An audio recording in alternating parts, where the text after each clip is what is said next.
Here's how I capture my ideas.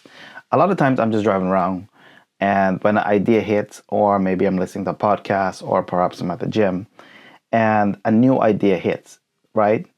So I what I do is I actually jot it down on my phone. So I'll show you how I jot it down on my phone. This might take a few seconds. Let's see here. Let's see if I can put on my screen recording here. Screen recording is up. All right, and I'm gonna scroll through it so you can see some of my ideas here. Today, okay, here, let's see some of these ideas here. Here, let's scroll down some more. Okay. Now, this is an idea I had when I was shooting another video, because as I was shooting it, it's like I realized there was another topic that I wanted to speak more about, and it was actually content begetting more content. And here's the line I read. You'll find that when you're making content, more ideas pop up, and that's true. Which leads to more ideas, but ultimately less time to shoot. So I kind of wanted to wrap a couple of ideas here together. Like the more you shoot content, the more ideas pop up. And in addition to that, this leads to more video ideas with less time to shoot, which is true. I mean, what I've found is setting up camera and shooting is kind of a hassle to actually do the whole 9 yards. I'm actually shooting myself speaking, and it's a lot easier when you don't have to do all that stuff. But then I also, wanted to wrap it into like into one of my offer, and how much I offer in terms of videos and things like that. So, I mean, there's a structure there, but ultimately it's kind of like sometimes I actually forget the inspiration behind of it. So I do jot down a lot of ideas, and I let the ones that I'm more passionate about over time drift to the top, or content that have reoccurring value. Sometimes I might be too passionate about something, and then when I'm reading my text, I realize that I kind of like have to try to recapture my inspiration. Like, what was my inspiration? Like, why did I want to talk about that? And it becomes difficult in a text format. My wife gave me an idea, and she said, why don't you just record it on your phone? So in the past, when I've recorded myself talking, I kind of go on this rant, and then I don't want to listen to myself on the rant. So I've kind of had to find a way to make things very succinct and make it happen. It's time to do another screen recording and take a look at one of my voice recording and see how intense it can get. Are you ready? Let's find out here. What is the truth, huh? My story, my vision is going to be told over and over again, and it's going to be in the form of these videos. Now, I'm going to control the method of which it's being told. I'm going to control the type of information, but in a way, I'm also digging. I'm trying to find the truth. I'm trying to find the simplest truth to explain, because that's the power of video, and that's the power of communication. It's like, how do I find the simplest way to speak the truth that I know in my heart is. Okay, it's starting to get too passionate at that point. But it's kind of like the seed of an idea, but not quite clear yet, right? Let's see if there's more to that. The real truth. How do I do that? It's actually pretty darn tough to simplify truth. They say simplicity is distilled power. And Ving Yang, so one of my favorite quotes by Ving Jiang is truth, simplicity is distilled power. And that's a quote that I really like, and I kind of wanted to really weave that quote into what I was saying.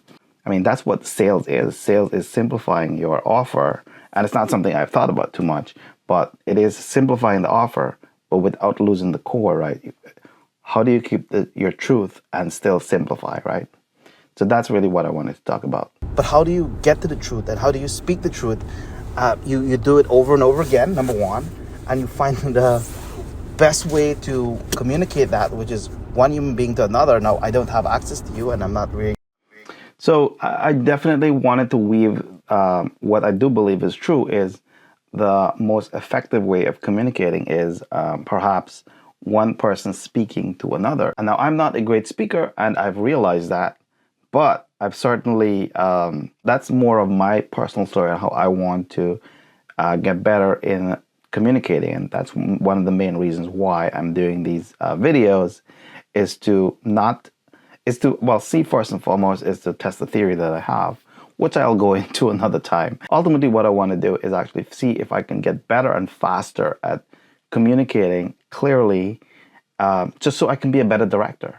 As good as I've become with directing from behind the camera, only when you're truly stepping in front of the lens and you're vulnerable and you don't know exactly what it is you're going to say, only then can you appreciate it at another level. And so in a way, that's why I'm doing this. I'm doing this to appreciate it even further. And it's part of my craftsmanship. Being a good speaker is one thing, but conveying passion and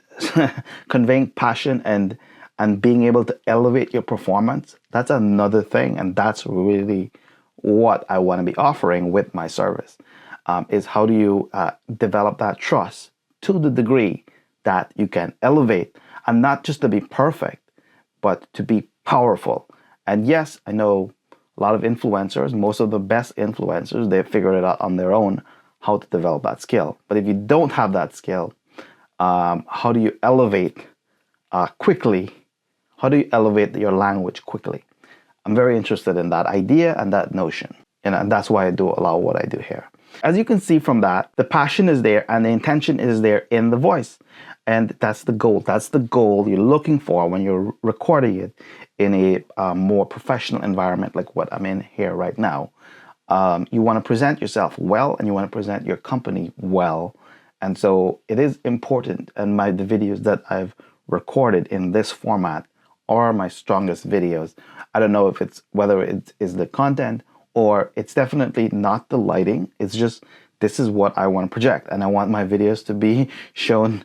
5 years from now, I want my videos to have value down the road. So I've increased the production value of them, and that's what I do. So everything I do, I just try to put a little spin on it.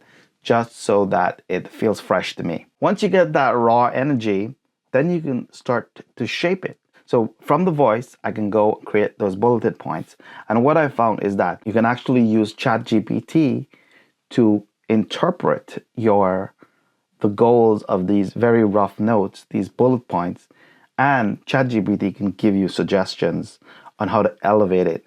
That is a game changer beyond anything else I have ever seen, because it's not changing my voice, it's internalizing my voice and it's making subtle tweaks so that when I see it, it's not alien to me. There's a way to do that, and I'm certainly going to include that as part of my rehearsal process in my method where I work with execs and CEOs to help elevate their performances. I would love to dig deeper into that process. It is part of my framework, part of my N7 method, where you build content that is powerful and represents the truest version of you. And if you're interested in hearing more, please DM me. What I'll do is I'll send you a link so you can see more of my method. And if you're curious about this approach that I'm speaking of right now, certainly mention it as we move on in our discussion, because it's not something I offer everyone. It's kind of a complex offer. And if you're a good speaker or a great speaker and you need to get things done as quickly as possible, this isn't for you.